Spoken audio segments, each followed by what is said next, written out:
sommes mercredi 4 février 2026. Mesdames et messieurs, bonsoir et bienvenue dans l'édition d'information de Studio Kalangu. Voici les titres. Dans une déclaration faite ce mardi, les chefs traditionnels du Niger appellent à l'unité nationale au vu de la situation du pays. À suivre un extrait dans un instant.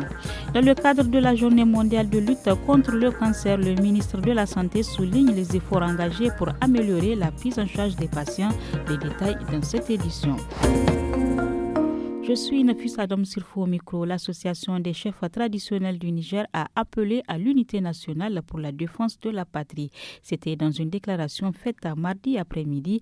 Plus de détails dans un extrait lu par Mohamed Assedoukou, chef de canton de Kouré et secrétaire général de la structure.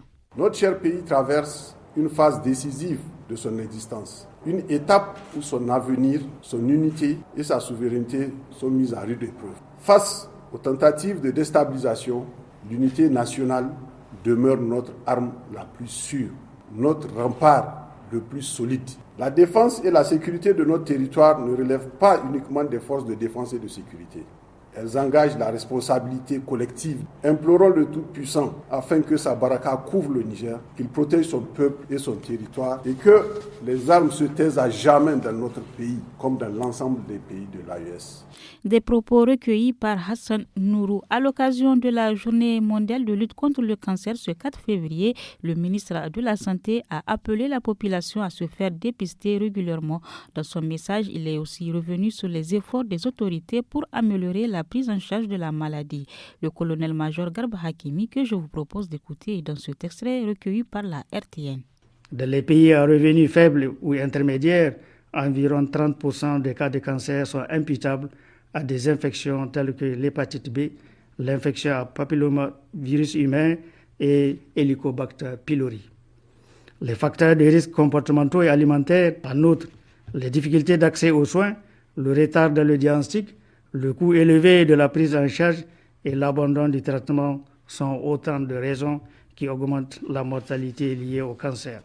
Afin de soulager les patients, en 2025, le Centre national de lutte contre le cancer a vu son plateau rehaussé par l'installation d'un appareil de radiothérapie très performant rendant effectif le traitement complet du cancer au Niger. Parlons toujours santé à Tillabéri. Les activités commémoratives de la 73e journée mondiale de la lèpre se sont déroulées aujourd'hui après une célébration le dimanche dernier.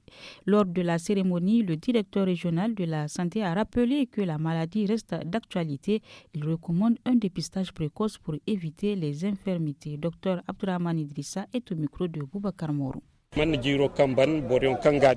L'année dernière, nos services ont dépisté environ 33 cas, dont 3 enfants de moins de 15 ans. C'est pourquoi nous avons choisi de célébrer cette journée ici pour conscientiser la population sur l'existence de cette pathologie dans notre région et qu'elle persiste encore dans notre pays. Aussi, nous devrons tous redoubler d'efforts, chacun à son niveau, pour pouvoir l'éradiquer dans notre région et dans tout le pays. Car si elle est très tôt diagnostiquée, c'est une maladie qui se soigne sans séquelles.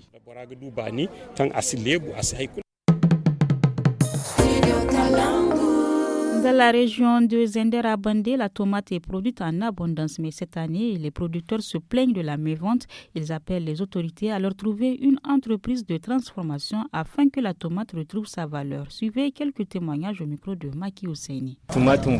Cette année, au moment des premières récoltes, on a vendu le panier de tomates à 3 500 francs, à 4 000 voire 5 000 francs. Mais avec sa forte disponibilité sur les marchés, son prix a baissé jusqu'à 1 500 francs, parfois même jusqu'à 400 francs. Par le passé, nous cultivons la tomate, mais maintenant nous l'achetons pour en vendre. Cette année, nous avons malheureusement perdu une partie de ce que nous avons cultivé, infesté par une maladie très dangereuse. Quand elle attaque la plante, elle se fane et se dessèche en un rien de temps.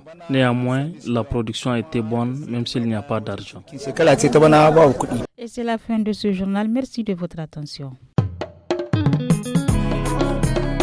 Studio Kalangu est un média de la Fondation Hirondelle financé par la coopération suisse, la Norvège, l'Union européenne et la Grande-Bretagne.